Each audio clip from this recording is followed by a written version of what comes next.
Hello বন্ধুরা, good morning, শুভ সকাল। আমি আবারও চলে এসেছি আপনাদের কাছে আমার রেসিপি নিয়ে সাবুর পায়েস।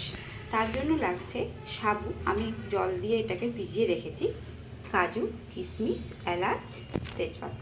আমি একটা পাত্রে দুধটা বসিয়ে নিয়েছি, এটা গরম করে নেব। একটা কড়াই বসিয়ে নিলাম।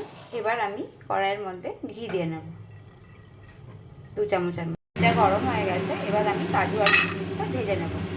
এলাচগুলোকে ফাটিয়ে দিয়ে দেবো, দিয়ে দিব তেজপাতা।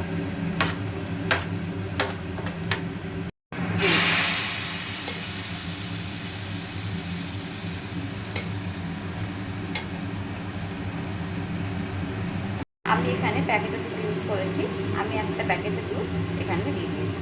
সাবুতে জলটা ঝরিয়ে নিয়েছি, আমি সাবুগুলো দিয়ে দেবো। সাবুগুলো দিয়ে ভালো করে নাড়িয়ে নিতে হবে।